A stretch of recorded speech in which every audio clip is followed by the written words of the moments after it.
Tom, Ooh. hey, could you repeat after me? Yeah. Okay. Yes. I, I, Tom Kelly, Tom Kelly, do solemnly swear do solemnly swear to drop steaming hot takes to drop steaming hot takes whenever humanly possible. whenever humanly possible. All right, let's start the show. All right. In the middle of the night in my dream. You ready to go? I'm ready for it. Okay. Are you ready? Wonderful. Okay, Tom, get your shit together. Okay, right, so ready? before we begin a super in-depth discussion of Taylor Swift's new album, Reputation, I wanted to give a few shout-outs. Pat, you posted something on Reddit for the first time because we were preparing for this episode, wanted to get some people involved in the conversation, I guess. You posted the old episode of where we accidentally talked about the Katy Perry Taylor Swift feud for like in a solid hour. And we got some cool I think people. that was kind of the day we realized we were both such big Taylor Swift fans. Which kind of led us to where we are now. I had no idea. But there were some pretty cool conversations that we had. There was one user, the username was like, oh God, Emmy the Keem, Emmy the Cheem, Cheme. I don't know what you're going for with that, but I dig it. Not happy with our choices of Taylor Swift's best songs, comparing them to Katy Perry's. So I chimed in and was like, yo, don't hate us. What would you pick?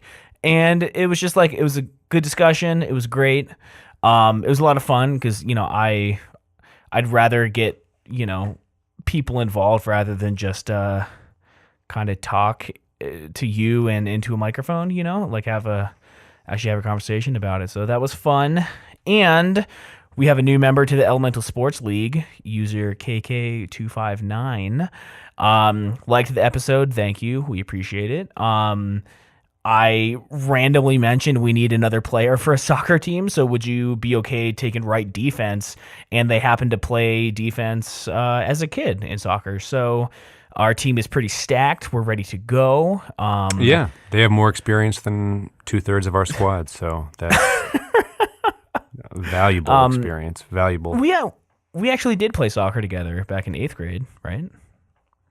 Yes, we did. There was a game where nobody had uniforms yet, so I gathered up all the Holmes jerseys between my sister, brother, and I, and it was fun, kind of funny because all of us had the same name on the back of our shirt, and the parents in the crowd kept asking if we were actually all related or not, like if it was some kind of Duggar family situation. My mom was tempted to put out that fire, but just kind of let it happen. But judging by the range of body types and hair color, hopefully it was an easy to understand situation for everybody. But yes, we did. But that was long before we discovered that we were both huge fans of Taylor Swift, and she had just came out with a new album, which is a little. I don't want to say it's. I don't even know if it's fair to say it's different because she's been kind of coming down this pop path for a little while now. And you wanted to go track by track, right? I mean, I wanted to not hit everything because some songs I felt more strongly about than others. I don't think it's I'm not implying that's an incorrect way to go. Okay. Because we're doing a damn episode reviewing the album, so we might as well. Is there anything you want to say before we dive right in? Ooh, I'm a little saddened to not see the album art on every UPS truck that drives down the street. Did you see that? Do you have any idea what I'm talking about? I have seen few UPS trucks in the past several years, I guess. So, if you're asking me specifically, I'm not sure I could. I don't know if it's just in Denver, but all the UPS trucks like had this huge vinyl wrap on it that was like just Taylor Swift's album art. So every time a UPS truck came down the road, it had Taylor Swift's face on it. That surprised me. I'm surprised they didn't do a mock-up of, and again, I'm not in marketing, but a mock-up of like just the name or a different piece of artwork, because the album art itself is a little jarring and kind of dumb. Is that fair to say? Am I allowed to say this? This isn't a reflection of the music itself, but the black and white and the, what is it, newsprint, it's just, I didn't care for it per se. It didn't set a good tone heading in, I don't think. Yeah, I think I kind of... Well, I guess we should talk about this I first. guess. Weeks ago, Look What You Made Me Do dropped with a very detailed music video and kind of this new tude, like the old Taylor's Dead. So, get ready. Are you ready for it? And all that. And that was like kind of a hell of a, it's like, oh, cool. And it's like a black and white, like, is this supposed to be a Thug Life meme? Is this supposed, like to what level is this just straight up appropriation? You know what I mean? So it was definitely an odd start to the whole experience, as opposed to just letting the album drop and let people listen and enjoy it. I don't know. Were you kind of taken aback by the, Look What You Made Me Do and how this whole thing got started, or?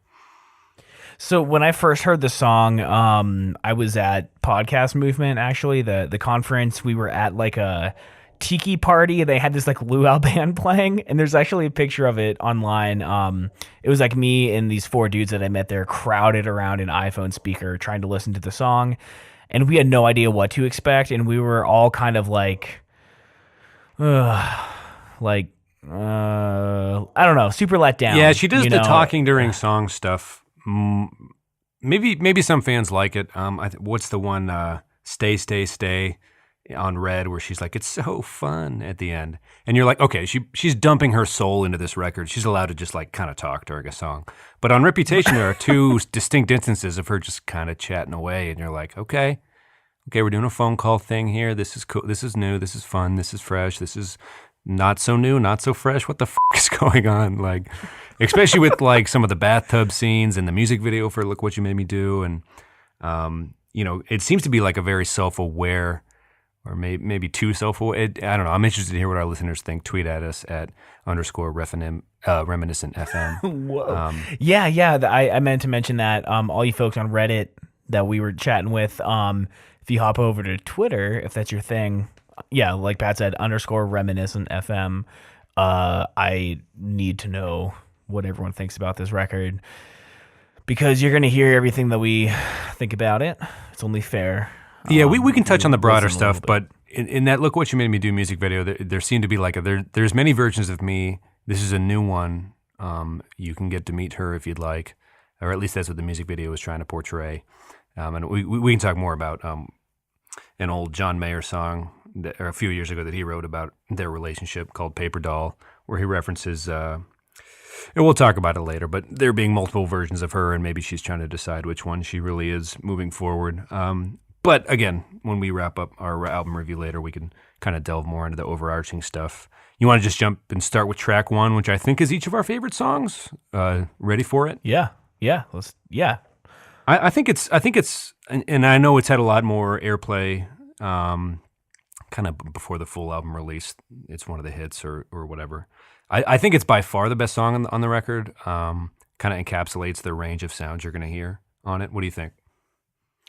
I think it is an insanely strong album opener. I'm really into, I listen to albums as a whole. I've never been like a playlist kind of guy, never been a shuffle kind of guy. So when I start an album, I start at the first one, and it really sets the mood. And I think it was a really, like we said, it's my favorite on the album. I think it's the strongest song for sure. I think it was really smart to put it number one. And I just like it, man. Like, yeah, it's really good. Oof. And I think she pays a lot of attention to the way a full album sounds, and I think she has with most of them. So that's why it was so confusing to me to just release Look What You Made Me Do. And I guess it got everybody talking about the upcoming release and whatnot, so it did its job. Right. But it's a little different than what the rest of it is, and is supposed to be, probably from a songwriting standpoint, or at least that's my guess.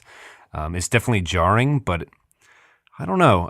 Yeah. If we're supposed to consume this as a full album, which I think that's from the sound of all the songs lumped together, how we're supposed to consume it. I was just kind of surprised by that, but no, I think you're right. I think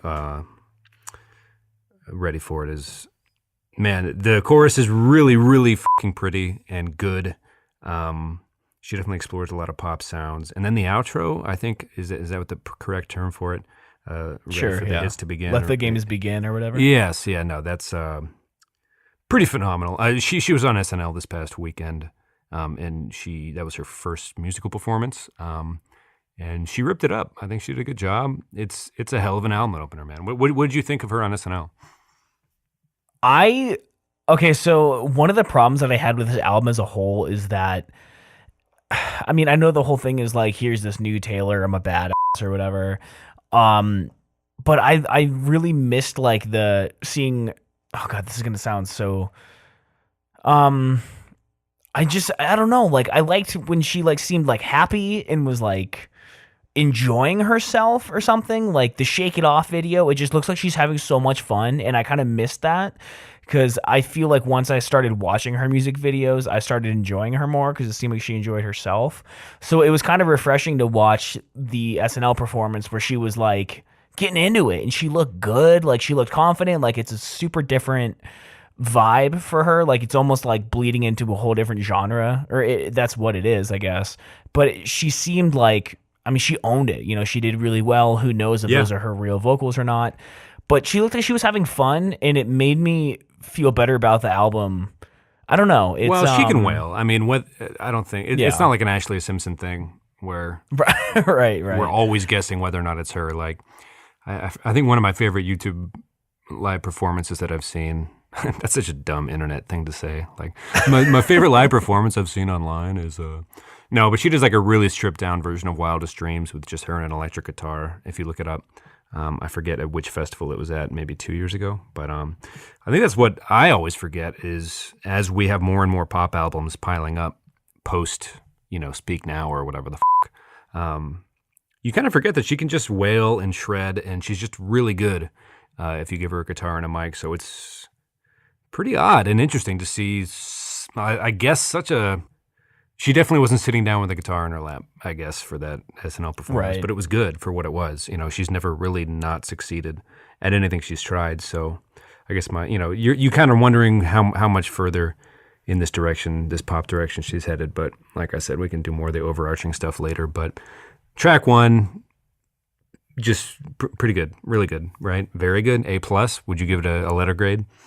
I'd give it an A for sure for the album, up in A+. And if you haven't seen the live performance yet, we'll put a link in the show notes to it at elemental.fm/reminiscent/51.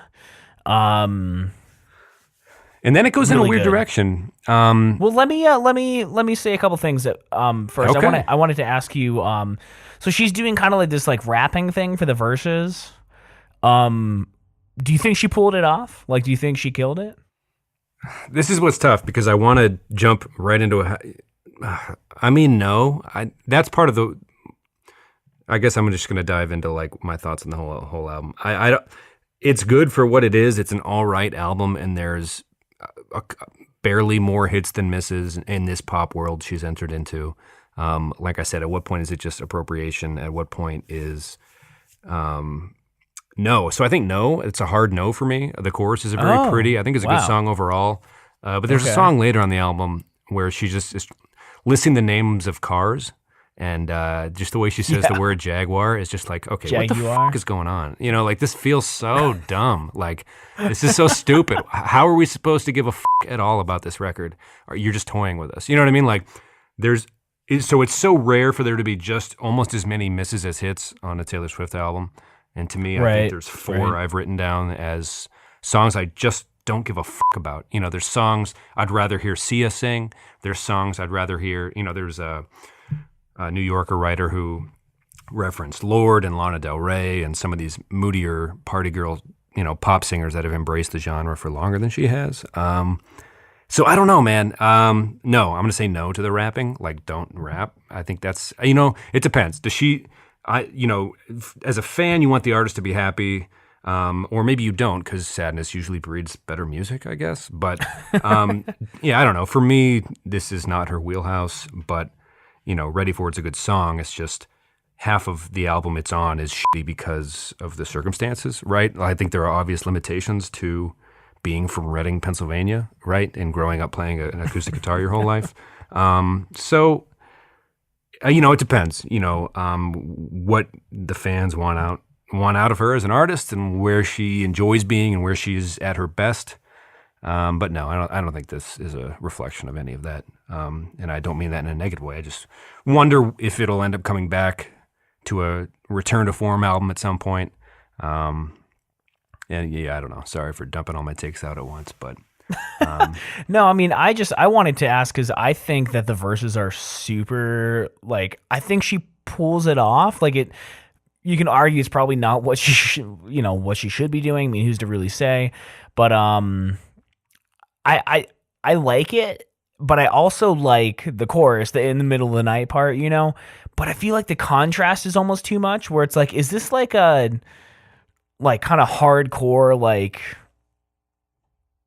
song, or is it like a pretty song? It's like it's a lot of different things at right. once. Well, it definitely sets you up. I don't know if sonically is the right word, or if I sound too much like an asshole, but for the album, like these are kind of the range of noises we're gonna make, and let the games begin or hits begin. I haven't looked up the lyric. My apologies to the listeners, but the outro kind of leads right into it.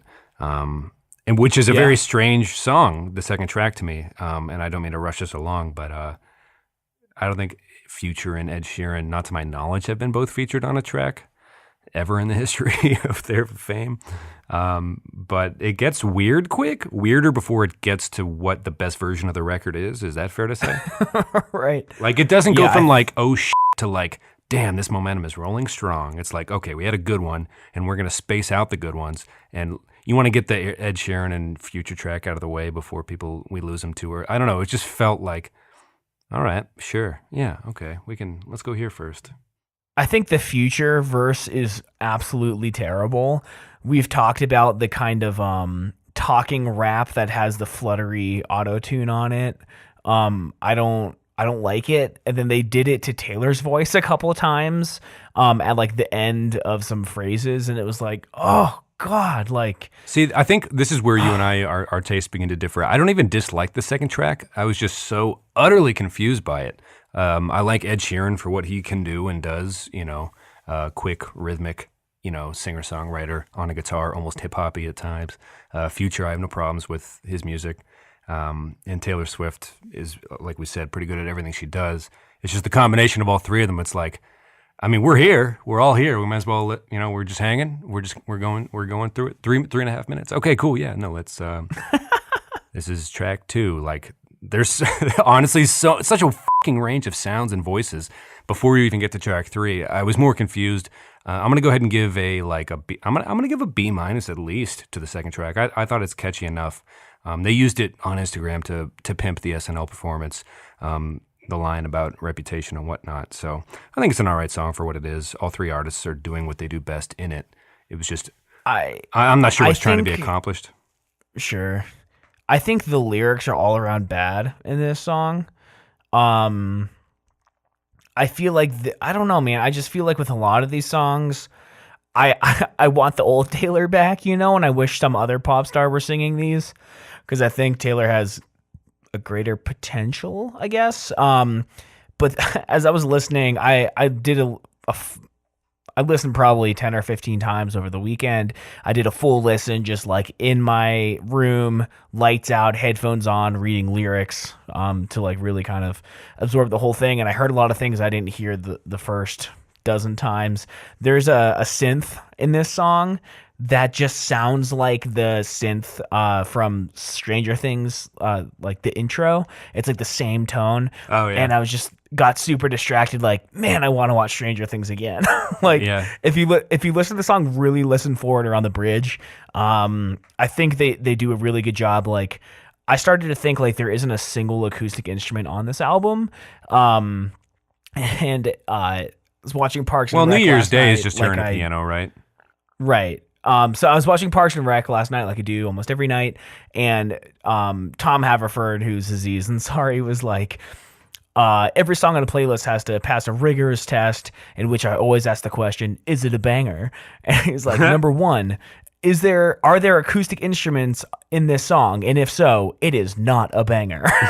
So So this I album's a think that, banger, or a collection of yeah, according to Tom Haverford, this album is a right, banger. or at least one of his specific rules to constitute a banger. I think Ready For It's a banger. I think the second track is not a banger per se, but it's fine for what it is. I think we talked about before we recorded how it's kind of like a Jeff Goldblum in Jurassic Park thing. Like, we asked the question if we could, but we never sat around and asked ourselves whether or not we should do it. It's like, okay, Ed Sheeran and Taylor Swift and Future are in a room and they're going to make a song, and we're going through with it. All right, cool. On to track 3. Oh, did you have a letter grade for the track 2? I don't like it. That's all I'll say.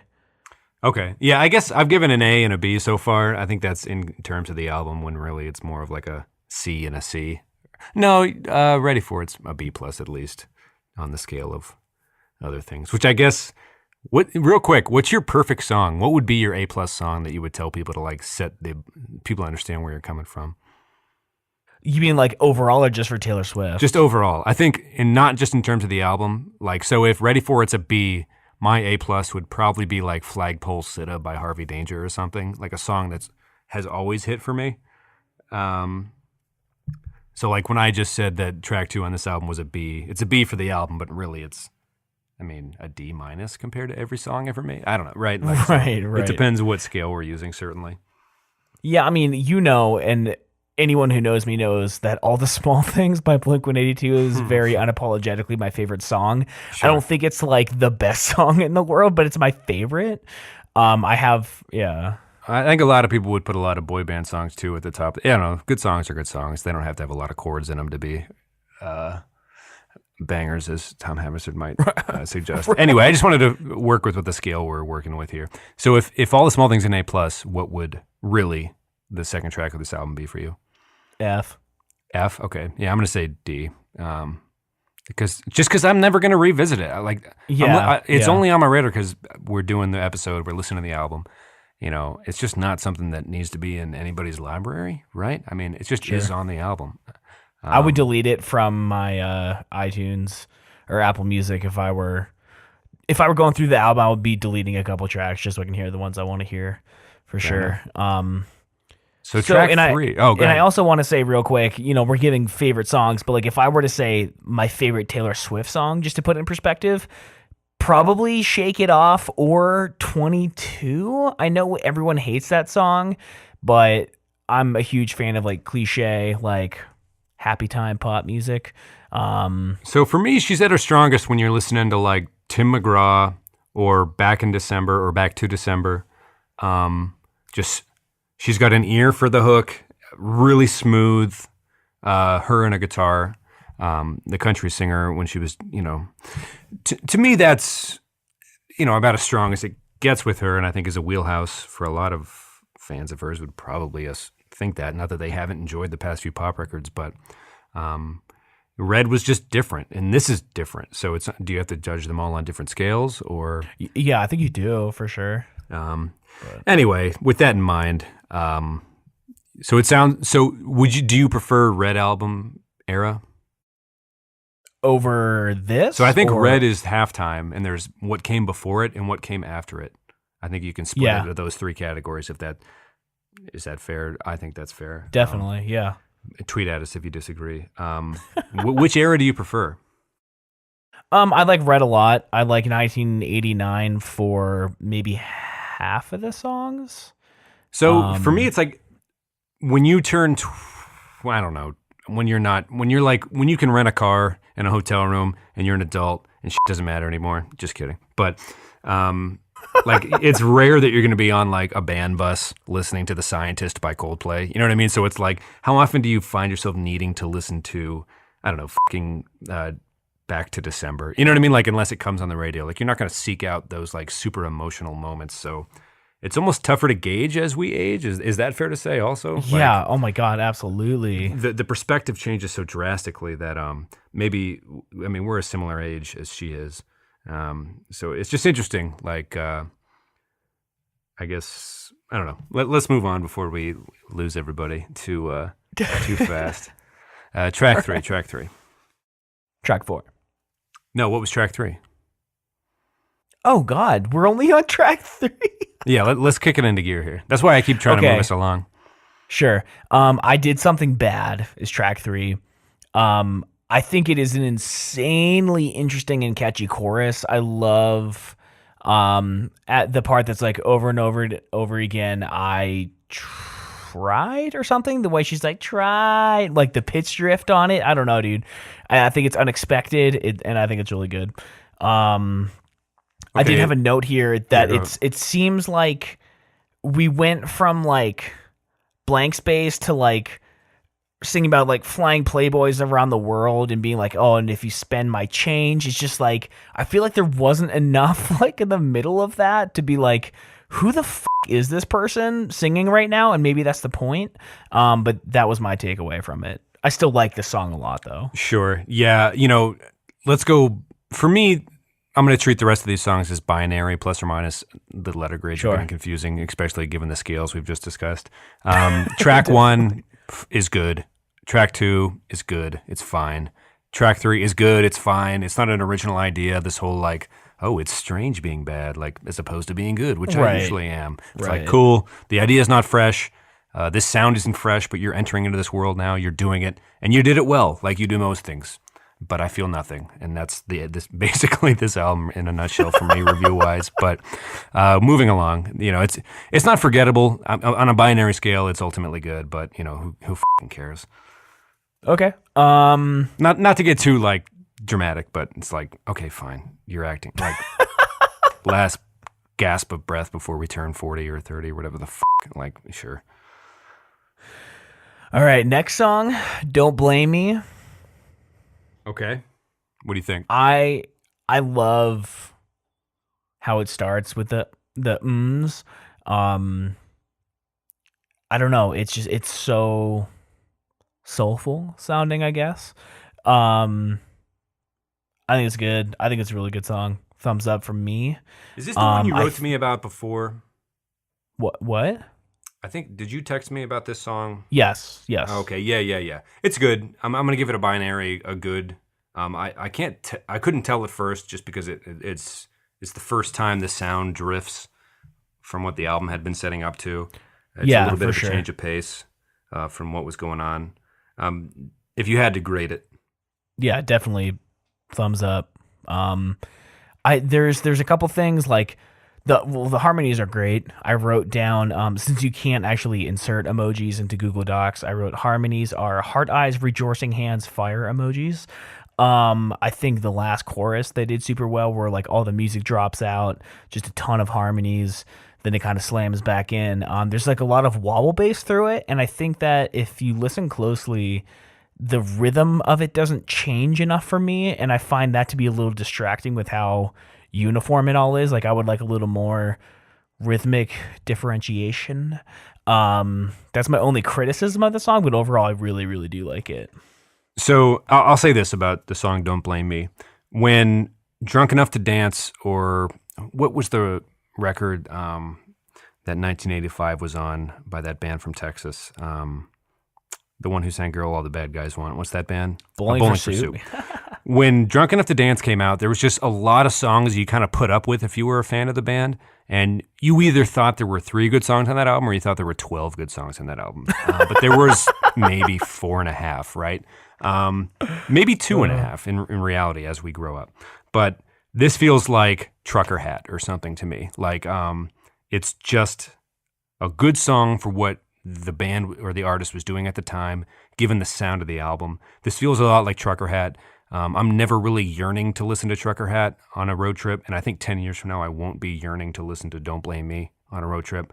Again, for the album Binary Plus overall, this is the point where I was starting to feel like it was kind of a forgettable album as I was listening through it, which changed a little bit because the next song, Delicate, for me was Now she kept it interesting. Like she spaced. I don't know if it was this. This was the whole thing was struggling to space out. You know, I'm sure there was more thought put into it than that, but it does pick up as we enter the middle here. Before "Look What You Made Me Do" hits. What'd you think of "Delicate"? I love the intro. It reminds me of something Panic at the Disco would do with like the really stacked like vocoder vocals. Immediately caught my attention for sure. I was thinking about how smooth this song was when I was listening to it, and I looked at your notes, and you took way more thorough notes before I had a chance to open up the Google Doc. And you said you'd like to make love to this song. I said I would. Would, yes. Hey, it's smooth. It's smooth. It's one of those Taylor tracks where you're like, nobody's ever going to hate on her for being a bad songwriter, right? Like, I think her being a prolific songwriter is etched in stone. That's something we all accept. Whether at this point, if you're a hater or not, I think you just have to at some point admit that this is a hit as opposed to a miss. It's a good song. Yeah, I think that like in the bridge, she does this like, she does it a lot, like the staccato, like monotone vocals where it's like not rapping, it's not singing, it's like this rhythmic talking. I just feel like it really kind of brings the song down. Even though I like the lyrics in it, which are like, sometimes I wonder when you sleep, are you dreaming of me? Sometimes when I look into your eyes, I pretend you're mine all the damn time because I like you. And it's just like, I don't know, dude. I like it. I just wish she did something more interesting in the bridge. Yeah. No, I don't know. It's interesting. These aren't breakup songs. These are... So I think for you and I, largely Red is kind of peak Taylor, with a very... in the middle mix between two eras of her career, some pop, some country or guitar work at least, and I lost my train of thought. It's a good song. I like it. It's okay. You want to go into "Look What You Made Me Do"? Yeah, I'd rather listen to "Shake It Off." Whatever. At this point, it's what's weird is when you enter the pop world and you are. I guess you could say this about country too. So this is probably a bad take. So I'll back up and back out of that before I get trapped inside of it. It's just like boom, boom, boom, boom, boom. It's like sure, fine. It's gonna be catchy, right? You know, it's kind of similar to "Shake It Off," where it's. You know, it's just like it's gonna be catchy because of the beat they've chosen and the genre they've chosen. Right. I just couldn't find myself giving a about this song. Like I said, this new version, the old Taylor being dead, the music video that came out, I was really worried about the album when this single came out, and then when the video came out. The only interesting thing, like I said, it's catchy because of the beat. Boom, boom, boom, boom, boom. It's like, yeah, fine, whatever. But the interesting thing was the music video, all the references to past things and feuds, and her looking like Katy Perry at one point in the limo and all things like that. Did you read that BuzzFeed article I sent you about all the hidden Easter eggs you might have? Did you have any thoughts on that? It was really cool, and I give a lot of props to whoever was in charge of all those. Well, I think it's the Taylor Swift Tumblr. I think there's a large... curation of like user-generated content when it comes to those conspiracy theories about who's noticing what, and then someone will screenshot her liking an Instagram post noticing something, and it's like, oh shit, that's what she meant. But no, I meant whoever put it, like whoever the director was that, or the writer that put it in the music video. Right. Yeah.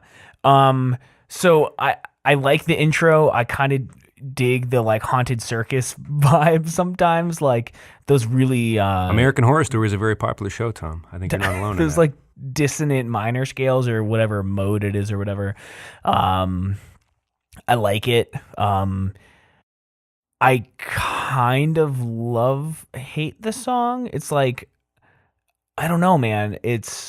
I have very strong feelings in both directions. Like, I hate that it's Taylor, but I love the song, but I probably wouldn't like it if it wasn't Taylor Swift, So there's a lot of, I guess, in college, there was always people trying to put together Power Hour playlists, right?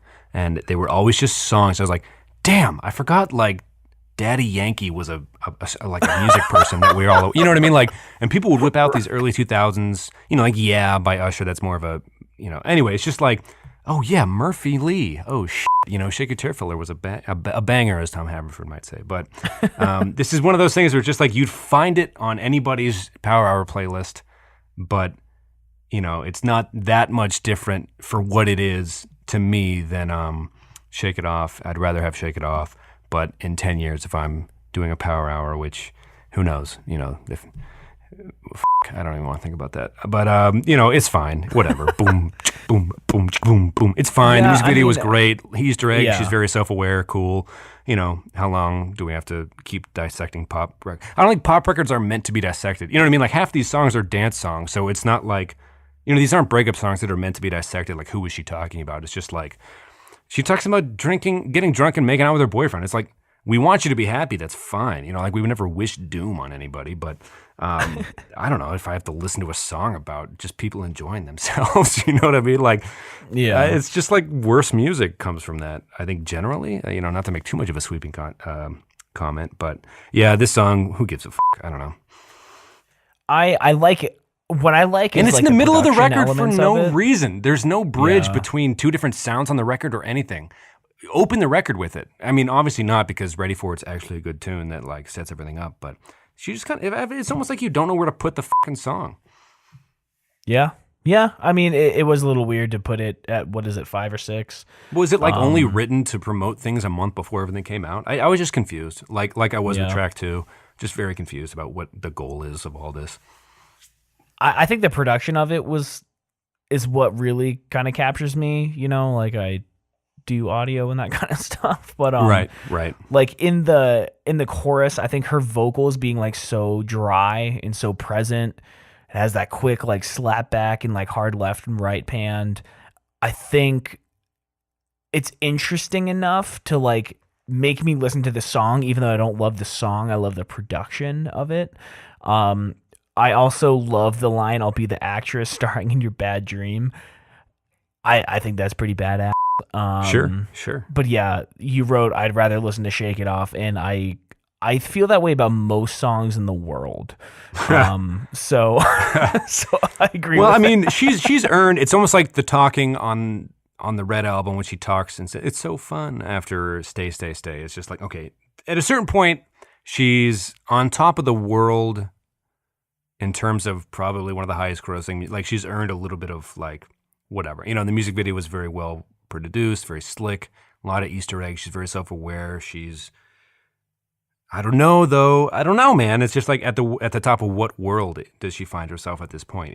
It's not country anymore by any means, and I'm not sure she's at the top of pop now. She just is almost her own entity, kind of floating in between worlds at this point.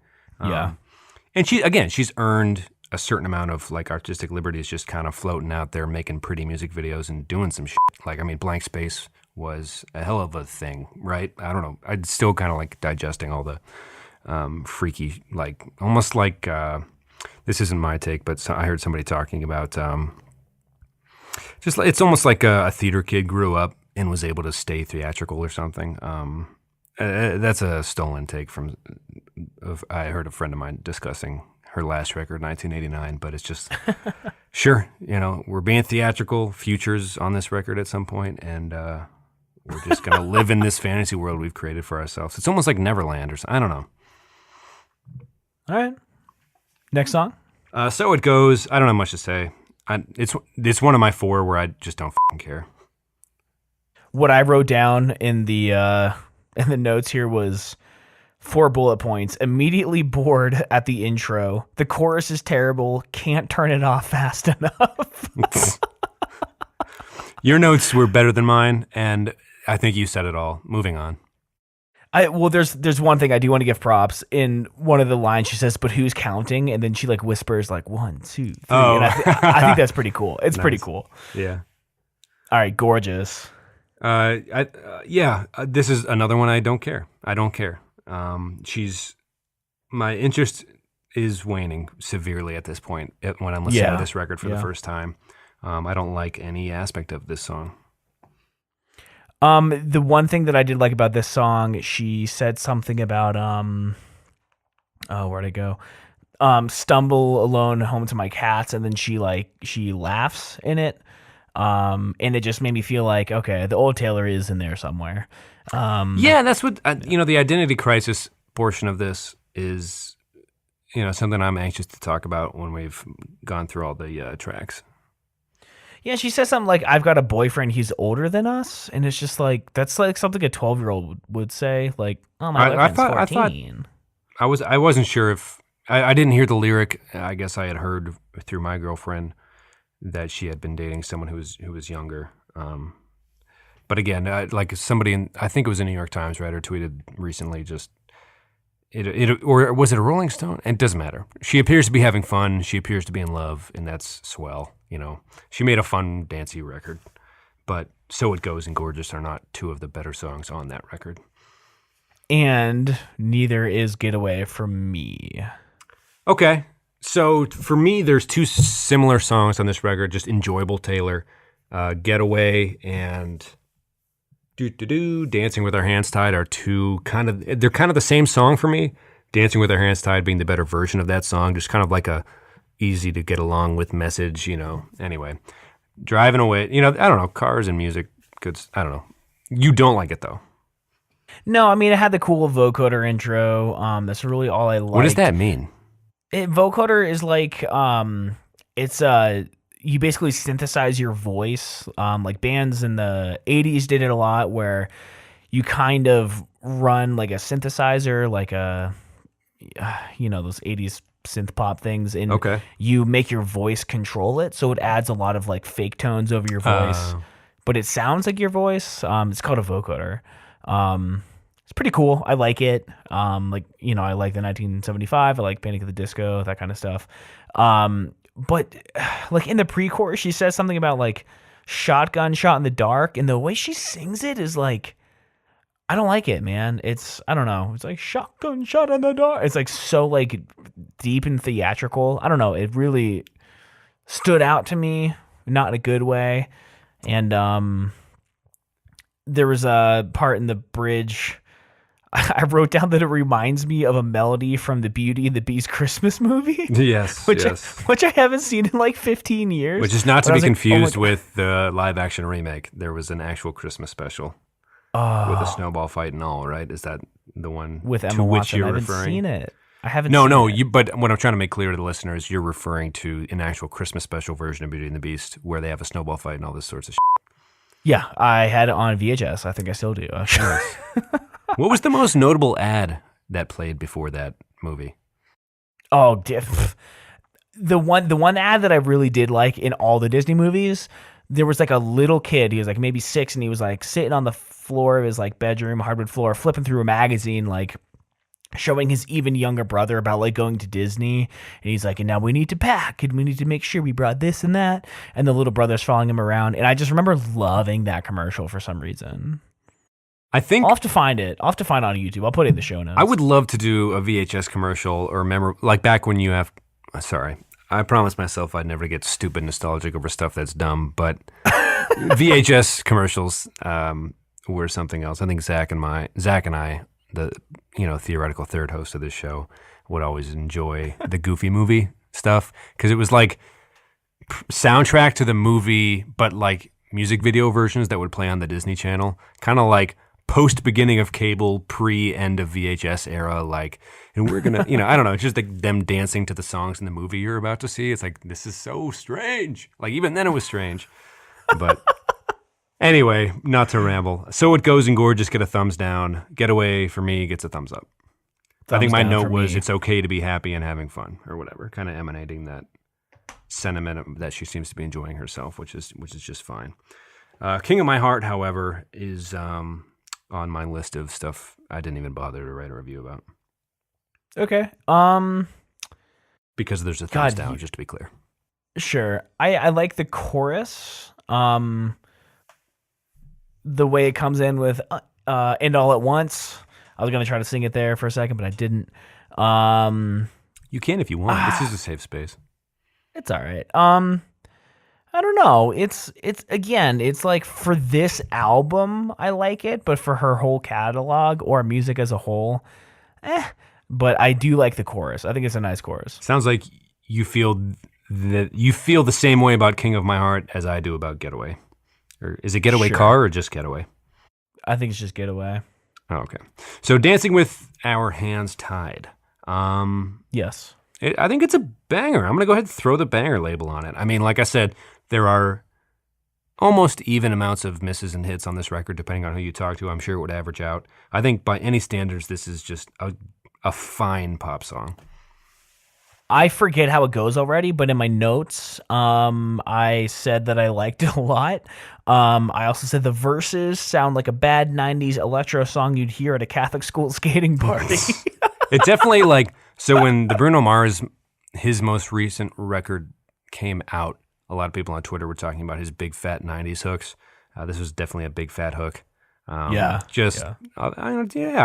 throw on a pair of roller skates to this song. That seems appropriate almost. But I'm more of a Blades guy. Are you? Do you rip it up? Yeah, dude. You're more of a Blades guy? I take out the middle wheels just in case I want to grind at any point. Oh, do you grind with the blades? Is that something you do with the blades? Heck yeah, dude. I don't give a fudge. You're a hecka grinder. I don't even know. I'm sorry. Sorry, everybody. Dress. What do you think? Oh, sorry. That last song gets a thumbs up, obviously, from both of us. Right? Oh, yeah. Thumbs up. Big thumbs up. Dress. Dress. It's kind of a sexy song. It's fun. I like the kind of falsetto chorus that she does. It's a little different. Shows her range a bit. The first 4 lines of the verse is kind of that monotone thing that I don't really love, but only for the first 4, and then after that it really picks up and I start to like it again. And it's just weird to hear her sing about getting drunk. I don't know, I'm straight edge. No, that's so cool. Not, I think a lot of that's fans, not the lifestyle, I'm going right. for, but it's weird to hear it from a Taylor Swift song. I think a lot of fans were, I don't know if shock's the right word, but yeah, I mean, she says on the record, right? That's her first, right? Not saying damn or hell or heck or whatever the fuck. Can I say the 7 words you can't say on TV real quick? Just kidding. I think my note on this song was, Sia is already better at doing pop and not being sober. It's a pass for me. No, it's an all right song. Binary, thumbs up. But my note here was that at some point, when is Sia going to just do what this does for you, but better, depending on what you get out of music. Yeah. Yeah. I mean, it's not a hit, but it's a good for the record song. It just, where does all this stuff go? I mean, at some point it's what is that Ben Lee chorus or lyric about, all we do is consume and consume with no thought of where it all comes from or where it all goes. And it's just what's going to happen to all this shit? You know what I mean? There's no archive, or maybe there will be. When the aliens come, it's yeah, well, but was it the best pop? It's I don't know, but she seemed important. Should we analyze these tunes? It's well, several people did. More than one podcast was recorded on the topic. Right. It's fuck, no wonder. People should eat more beans instead of red meat. I mean, we're going to run out of, energy and resources at some point. There's more important things we could be talking about here, Tom. But moving on, this is why we can't have nice things is hella fun in the words of your notes as I read them. Yeah, I like the verses a lot. It gives me more of the kind of old Taylor vibe. I feel I don't know. I didn't. The chorus was supposed to be a party fun time song, right? Everyone sing along and whatever. But I think the lyrics are so bad that I don't know, it ruins it for me. But I do like how she says, "Oh, yeah, yeah, yeah." That's fun. I like that part a lot. Sure. I love the Kim Kardashian diss with friends don't try to trick you, get on the phone and mind twist you, right? That's pretty awesome. Yeah, yeah. Your and then there's detective work is clear, and I believe you sniffed that one out, old boy. Right. So she does kind of a laugh in the middle of the song. She's I can't even say it seriously or something. It's it's the most abrasive, dorkiest laugh ever. I'm telling you, dude, there's almost a whole podcast's worth of material, and our people who still listen to this would probably be don't do that. But, the song Stay, Stay, Stay on Red, where she's it's so fun. Almost she's puking while laughing. What the is this? Just, it's, you don't want to be a dance puppet dance thing, but it's I don't want to hear you giggle. This is so weird. And for any, and if it sounds weird on your own record and you're the queen of something or some area of music, and it still sounds weird, is it a possibility we should revisit including these weird giggles and talking moments? But whatever. I kind of, so I hate that it's there, but I kind of love her laugh because it's so dorky. It's like not like a cute laugh. It's not sexy or like anything. It's just like so dorky. And I kind of like that it's there because again, it's like a little glimpse at like, okay, there's Well, that's there's a what little bit of her the left. the New Yorker folks were writing about was, it's a very human record. I mean, there were a lot of flaws admitted to on the record and things like that. Right, yeah. Being drunk, stumbling around, having a good time, not being 30 yet, I guess, right? Is that the whole ethos of the whole damn thing or whatever? Yeah. Or pathos? Anyway, I get them. Logos? I don't know. Go Lobos. Everyone's a Lobo. Go UNM. I don't know. I cheated in that section of ninth grade English class. I remember Mr. Cook teaching us ethos, You pathos, logos, son and I cheated the out of it. How dare you? Did you even read Watership Down? Are you fucking joking I did, me, bro? It's one of my favorite books. Listen. I don't fucking believe you, and I don't think I ever can. Dude, the rabbits, when they got scared, they were paralyzed by Tharn. So how's that for proof? More than I would have gotten. And this could be fake, because I don't remember Tharn at all, so you I win. still I'm sorry remember for putting you on the spot. And General Woundwort, or Houndwort, or something was the antagonist. That was a very good, and again, I'm just talking out of my ass here, but like, I'll put him in his place, and then like mispronouncing the name while you do it. Yeah, it was like Pimpleworth or Cheddarwurst or whatever. I don't know. I read the book. I think it was Woundwort. Totally read it. No, I only read half. Okay, I watched the movie. It's a disturbing cartoon. Anyway, this must mean it's time to move it along if we're getting bored with our own thoughts. Call It What You Want was her second song on the SNL performance list on Saturday. Played it with just kind of a small band, acoustic guitar. To me, that's her wheelhouse. Very good songwriter, good guitar player, good vocalist. Binary thumbs up for me. I don't remember it. I wrote hate the chorus and kind of the verses. Oh, I like it. It's catchy. The fly like a jet stream line is kind of cringe, but oh no, I hate it. I hate the song. It's like, I don't know. The chorus is just really bad. I don't like the pacing of it. Okay. Like, I don't know. So you give I it a really thumbs don't like down? the song. Huge thumbs down. Okay. What did you give Can't Have Nice Things again? A thumbs up. What I did you give think. Dress? Thumbs up. Okay. So you give Call What You Want a thumb? Okay. I guess that's fine. New Year's Day. So you love this song. I think my favorite. 2 thumbs up. Fair enough. You can give a thumbs up from both of us. It's just fine. I don't like the song per se. It's just a pretty end of the album song. It's better than what the Killers did at the end of Hot Fuss with Everything's Gonna Be All Right. It's a prettier song than that. It's just like, you're still here? Cool. We got one more for you. But she changed the lyrics a little bit to coincide with an old anecdote that Jimmy Fallon had shared with his mother who recently passed. And she did a surprise performance on his show, I think, 2 nights ago. I forget when this show is going to come out, but this week anyhow. And he gave her a big hug afterwards, and Think What You Want About Taylor Swift was what a BuzzFeed writer wrote, but she was at least willing to drop her schedule and go do a favor for a friend, and Jimmy Fallon was a little emotional during the performance, it seemed. But, emotional song, piano, if you survive this long, you probably like this song too, so. Yeah, I mean, even if the first 14 songs on the album were absolute torture, I like this song so much I would listen, not that you have to because, like iPhones are a thing, but I would listen to the first 14 just to get to this song. I think it's really good. Really? Okay. To me, this is one of those ones where I wouldn't seek it out other than this context. But which is not a bad thing. There are songs on Red that I don't like. The Luckiest on Red. I don't really give a fuck about that song, but I often make it deep into that album, when listening to it at work or something like that. Yeah, I mean, this is kind of, I would love to see a whole album of just like piano. I did notice like you could hear in the left ear, listen to this on headphones super closely.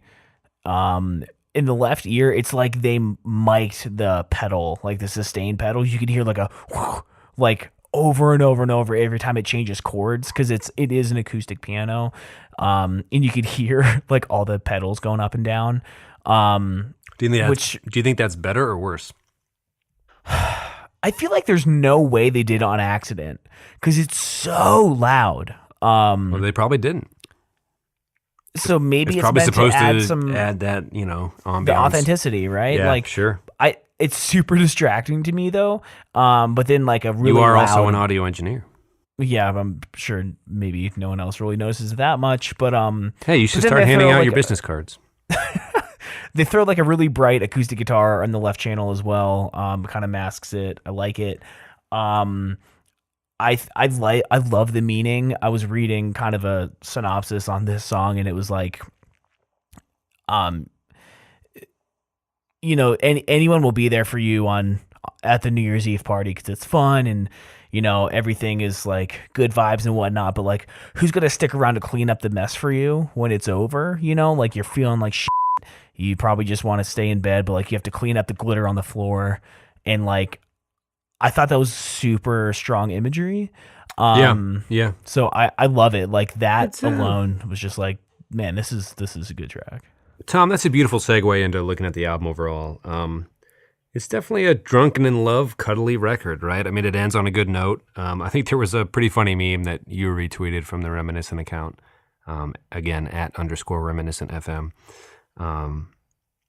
People are like crying at the end of the last tune and they go right back into Are You Ready For It to listen to it again. And they're like immediately, Right. I think it was a gif of somebody crying at like on one of those model shows and then just immediately getting pumped to do another walk or something. Right.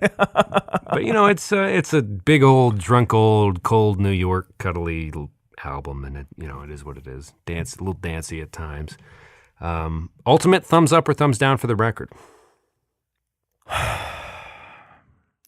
I would rather listen to Red or 1989. I feel like if I put this album on, I'll just be thinking of all the good times I could be having if I was listening to one of her other albums. It's so sad to think about the good times, you and I.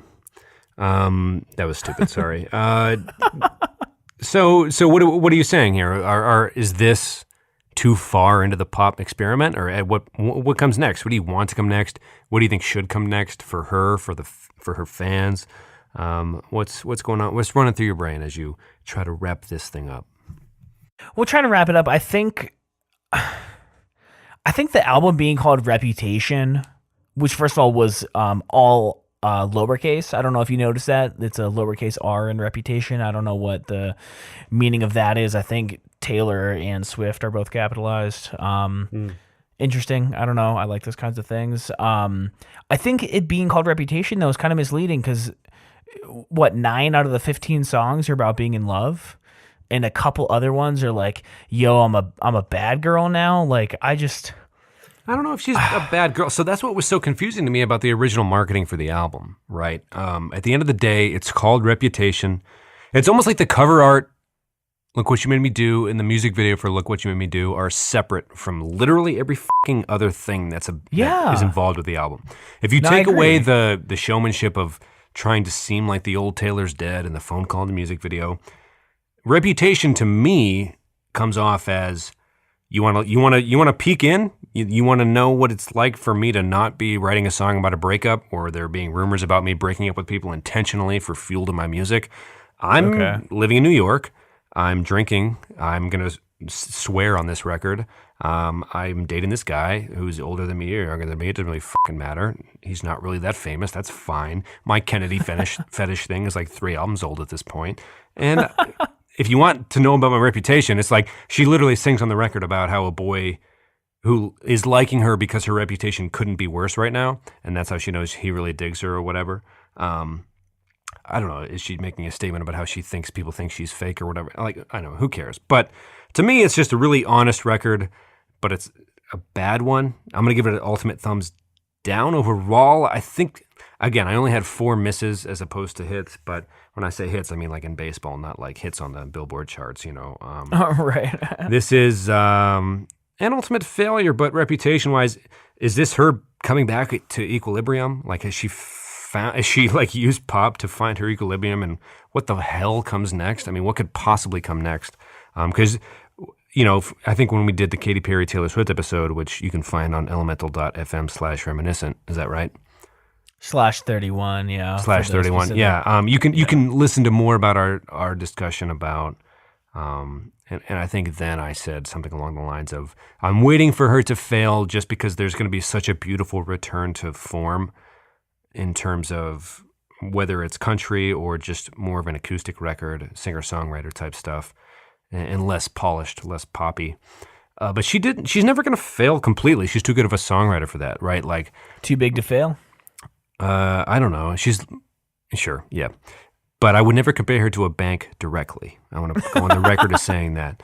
No, but so I forget who was it. It wasn't Neil Young, but there was somebody who did a cover of what's that 80s song? Like, I'm sorry if I'm not thinking about the right words to say. Ooh, You know. Newfound Glory did a really good cover of it. I think I was thinking of somebody else, but that is a good, you and I both like Newfound Glory. It's a good cover. It's a good song, right? So the guy was like, there was just different, weirder tools in the 80s. That doesn't mean there weren't good singer-songwriters in the 80s. So she's never going to fail completely at whatever she tries. I'm just curious to see what she'll choose to do next and what the fans eventually start wanting. It's her whole fan base that started country just up for 2 more pop records, right? Like that's what, 3 years, several world tours. At what point do we stop having to care about her doing stuff other people are already doing, right? I mean, how many memorable songs are on this record? How many? 0? There's 0 memorable songs on this record. Nothing like Red, nothing like 22, nothing like Tim McGraw, nothing like Back to December, right? She's not in the bleachers cheering for, what, right? There's nothing. It's just forgettable, but it's polished and it's fine because of how talented she is. So ultimate thumbs down for me. I'm just confused, and this didn't help me.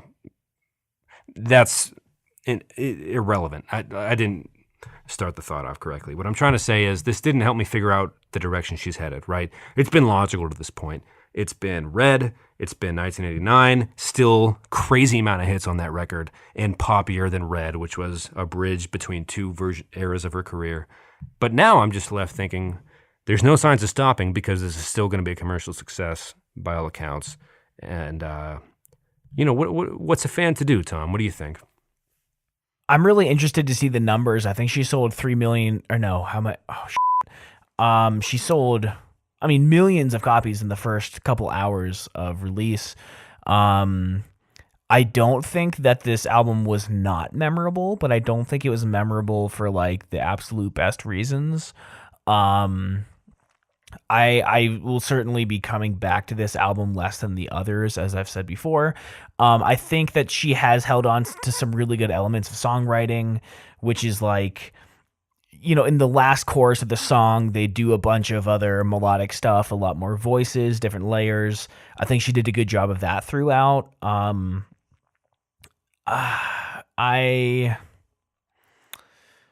don't know. Where do you want to see it go? I want to see it go back to like to like Red, or even more of like the Fearless kind of stuff, like with different subject matter, obviously. But I don't know, man.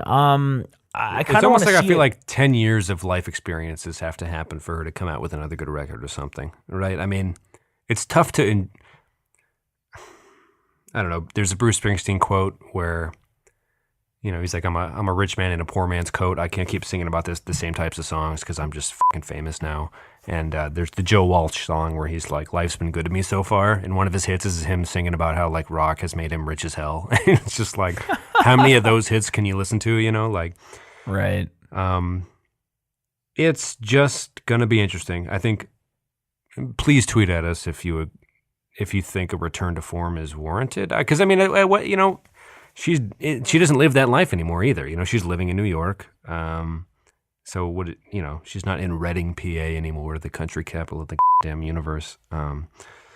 Just kidding. My biggest wondering, being from Erie, PA, Tom, is if the Erie Seawolves ever played the Reading Phillies, and if she ever in her childhood watched. That's kind of the thing I want most to come from this podcast is if a fan digs up whether or not she attended a Reading Phillies game and whether or not the Erie Seawolves were playing at the time. That'd be funny, yeah. But yeah, so she went to Nashville, sang country stuff, moved to New York, did pop stuff. I am left with more questions than answers after this record. My opinion has not changed about her as a songwriter, But yeah, I think that's most of my thoughts. I'll pass it back to you, and I'm ready to move on to highlights of the week at that point, I think. I just don't think there's much left to say. Yeah, I'm more interested to see like what everyone else thought about it because I've listened to it so many times. Haven't really been able to talk about it with anyone. I know Megan just doesn't like it, my fiance. I don't know, man. I just want to talk to people about it, like more than Right. anything. Yeah, please reach I out. think I think there is a lot to discuss, but not necessarily why I love it. Well, I want to hear what you know people I mean? want next. Like, to me, Yeah, it's yeah, so for sure. obvious that Red was like this combustible moment of just like, holy f***. Like, when we did the Taylor Swift Katy Perry episode, I watched the Katy Perry documentary, and then I watched Taylor's like first performance on the Red Tour on YouTube, and she was nervous, man. She wasn't in a marching band uniform in front of a smaller, arena crowd. This was a stadium crowd, and she was like not singing very well at first, and the Red Tour was like, to me, I could be very wrong, but it seemed like a moment in which that propelled her from one area to a different area of stardom. Yeah. And how can you get back to that? I don't know. There's plenty of boyfriends written about on that record. Bloggers seem to think, right? Like there was Tebow rumors and Jake Gyllenhaal rumors and John Mayer rumors. This is what I wanted to talk about to close it out. John Mayer wrote a song on, I think Paradise Valley was the record. It's called Paper Doll. He was dating Katy Perry at the time, which again, this whole thing is so fucking stupid and weird. Not stupid, but interesting. I don't know. It depends on what your interests, where they lie. But he wrote a song called Paper Doll, and it was allegedly about Swift. And the chorus has something to do with being along the lines of, you're like 22 girls in one, and none of them know what they're running from, is kind of the hook or the chorus. And I thought that was very interesting because of how many characters were portrayed in the music video for Look What You Made Me Do. So it's almost like, not that she's acknowledging his song per se, but is there an identity crisis happening? And I hope it reaches a non-former child star crash and burn conclusion, Not to say that she was a child star or that young when she started. It's just like, hopefully she figures it out for her fans and her own sake, right? Which version is she, and does she enjoy being, and which one is her wheelhouse? To me, it's more Red guitar-based stuff, and I've repeated myself 3 times now, so you'll have to cut me off the next time, Tom. But sorry, everybody. No, it's okay. I'm ready to put it to rest. All right. So ultimate move thumbs on. down, we say? I think.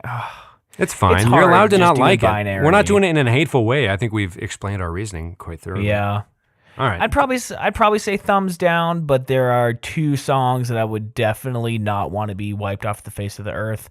But if, like, gun to the head I had to, I would trade this entire album for Shake It Off. If only one could exist, I would take Shake It Off over this entire album. Ooh. For sure. Those are fighting words, my friend. Moving on, though. What highlight of the week? Yeah, all right, do you want to skip the Now You Know for this week? We're already running super late. Yeah. We'll be back to regularly scheduled programming next week. What was your highlight, my good man? Had a nice Sunday with Megan. We went to the Tesla store and we scheduled a test drive for a Model X. And not that we can even come close to affording it, but Is this the second or third time you've driven one? I've only driven the S. Okay. I got to sit in the 3 last week, which was amazing. But the Model X is their SUV with those Falcon wing doors. I talk about Teslas all the time because I'm obsessed with them. Your social media feeds there's plenty of you behind the wheel. Right. So Megan has to listen to me talking about them all the time. So I'm just excited for her to like experience it, to like know why I'm so excited. Like she really seemed to love the Model X. So I'm just excited to get her more on my side, and I'm sure actually doing the test drive will be my highlight of the week next week. I apologize in advance. That's all right. It was nice to spend a day at the mall with Megan and just kind of do a little bit of light shopping and looking around, and it was good. Sure. My parents visited Cincinnati for the first time. My dad's been here before, and I think my mother might have been as well, but we did some touristy stuff and did some location scouting for you and Zach to visit in December. got an idea of where we'd like to take you. But it was a very pleasant weekend. It's a little cold. Winter, the snap of winter has arrived. Switching your coat. That's the one thing I don't miss about living in New Mexico is Right. having to adjust to those types of things. But yeah, it was very nice. We went to the Carew Tower, which kind of has a view of all the stadiums and the rivers and kind of the outlet, the way the city's laid out, and went to the conservatory, and they had these like freaky, intricate model train setups amongst all these like tropical and desert style plants. You know, it was just like an interesting way to do a conservatory thing. I guess it's like their holiday train set thing, but it was super interesting.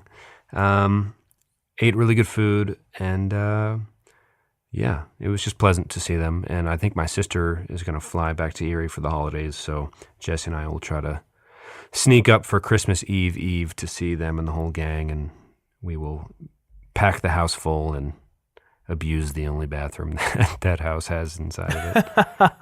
But no, it's good to see family, and they were.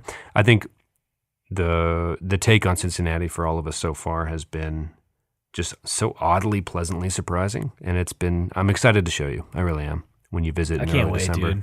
Yeah, Cannot wait. I don't know if we should record an episode while you're here, because I just kind of want to enjoy the time we have together. But I'm excited to hear what you think. Yeah. That's December 9th or 7th. December 8th through 10th, I'll be in town. Yeah. Right. So yeah, we'll that next Tuesday we'll record and maybe discuss. But yeah, and I was looking at houses out there because Denver's super expensive, and I found this like 4-bedroom, 2-bathroom house with a basement bigger than our apartment for like $90,000, and I was like, what the fuck, dude? Like that would be like $700,000 in Denver, So right. I'm excited to check it out. Like no one's begging you to come out here and move to southeastern Indiana, yeah, and commute or anything. Like there would be certain traits of certain areas from being in this part of Ohio and Indiana and Kentucky, but in Hamilton County and in northern Kentucky, I think Boone County and a couple other counties, there's just a lot to do along the river, and some pretty views, and as opposed to Austin or Denver or any other hip city that's already overpopulated, very reasonable housing, but still better beer than most cities. So I know you don't drink, but there's just plenty going on, and I don't want to oversell it, but I'm anxious to see what you think. I will say that. Yeah, I can't wait, man. John. So I listened to, was it Seaside or Seaweed or Seaway? Seaway. Very good. I know we always overuse the term cookie cutter pop punk. It was that, but I enjoyed it. It was just fine. I found myself listening to it 6 or 7 times one day at work. Wow, that's a good song. Yes. No, I am not going to shoot it down like cookie cutter. Like, I don't want to say cookie cutter pop punk because I've used that in negative terms for your song of the week in the past. It was that, but enjoyable. It definitely reminded me of just like being 14 and having lots of feelings or something, right? Like, right, yeah. Some of these songs, when music comes out, you're like, I'm sure if I was on a bus home from a game or a long family road trip, I would have lots of feelings to feel during this type of shit. But no, it was good, man. It was good pop punk. I enjoyed it. Good. You gave me like the whole album. Yeah, I'm so album, sorry. right? And you're allowed to hate it. I don't even like the second half of it. So to be completely honest, I only got through the first song and a half because then Reputation came out. Oh, we did have plenty of music to listen to this week for our homework assignments. Right. Plus, my friends just released an album on Friday as well. So I've been busy with those. Did not like the first song and a half, though. That's fine. We can leave it at that. Not many people do. I bought up some tickets to see them in Cincinnati this summer for like $20. They're with the Pixies. I love them. I love Weezer. I think the first 6 songs on Pacific Daydream are just fine. If nothing else, I'm impressed by their productivity. Like, to be that old, I don't know. Weezer, or I guess Rivers Cuomo, has an ear for a hook. I'm not going to compare him to Taylor Swift or anything. I don't want anybody to misinterpret what I'm trying to say, but He can write a decent rock song, right? And if it's one every 3 albums worth listening to, if that's your take, that's fine. But I love him, and them's the facts of the case, I suppose. Do you have any new ones for this week? Yeah. I forgot what it was though. Son of a bitch. Oh yeah. So you liked Empty Space by The Story So Far, correct? I did. Which was not ever, I don't think, a recommendation. But I gave you Out of It, which is a new song, the other day. I wanted to say that Empty Space is like probably on par with how much I love All the Small Things.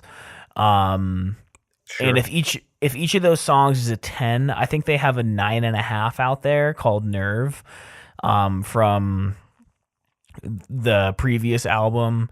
I'm going to give that one just because I love The Story So Far, and I think the more songs I can get of you to like of theirs, maybe you'll listen to it more, then we can have a Story So Far discussion. Maybe not on the podcast. That's all right. But just at some time. You don't have to speak so tentatively about it. That sounds like a good plan. I'm going to go with St. Vincent Pills, Annie Clark, a.k.a. St. Vincent.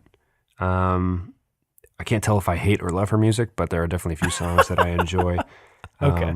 Sometimes it's too weird to like expect anyone to even consider, but other times, but it's weird where people find senses of community. Who knows? Like, yeah, you don't like her? It's like, I don't know. She's like making so many weird noises in our ears. Like this is so fucked. But Pills is a decent hit. A friend texted me this week and said, I miss old St. Vincent, but I think Pills is an all right song. And I was definitely next week curious to hear what you had to say about Annie Clark. But we're running a little late this week. Perhaps we should wrap it up, old boy. Old chap. Yeah. Old boy. I'll definitely give it a listen. I haven't given your songs much attention lately. I don't care. There was like a 4-month span where I didn't listen to a single thing you.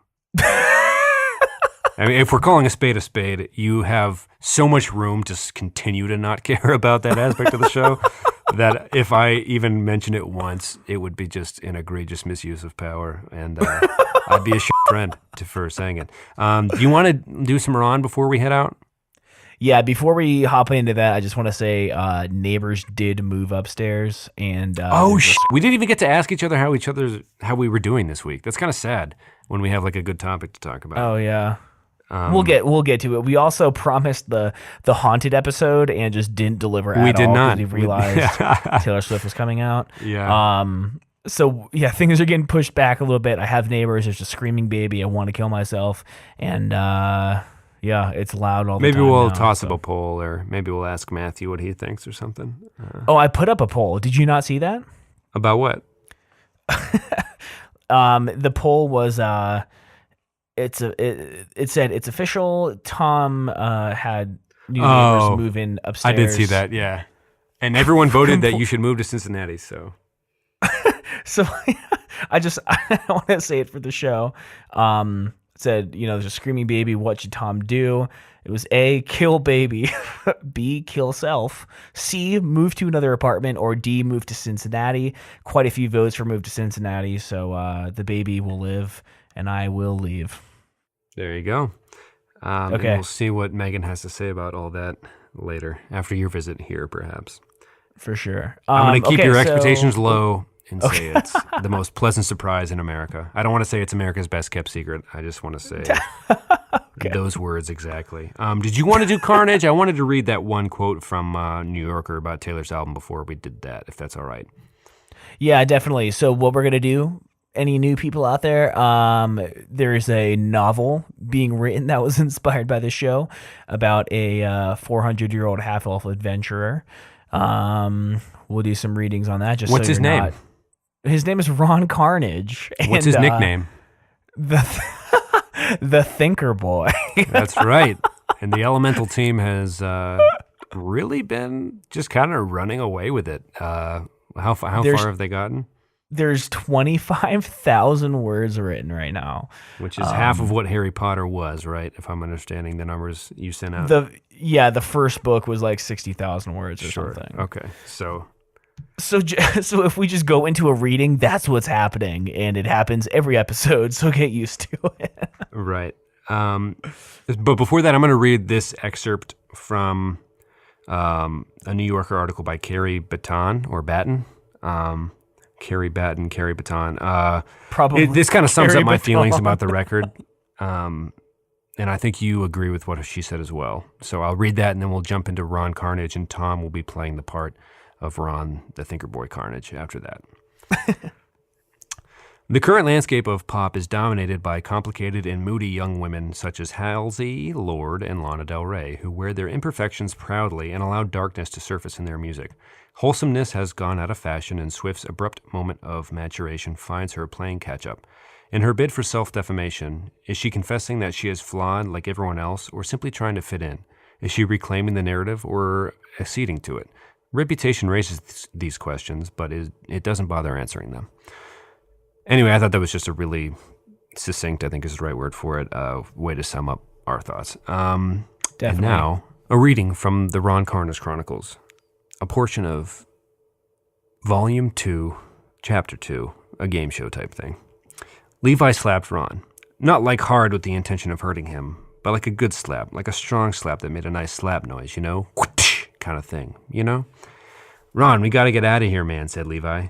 Ron half awoke from his daze. I'm close, Levi, said Ron. Well, then think, Thinker Boy, think, damn it, said Levi.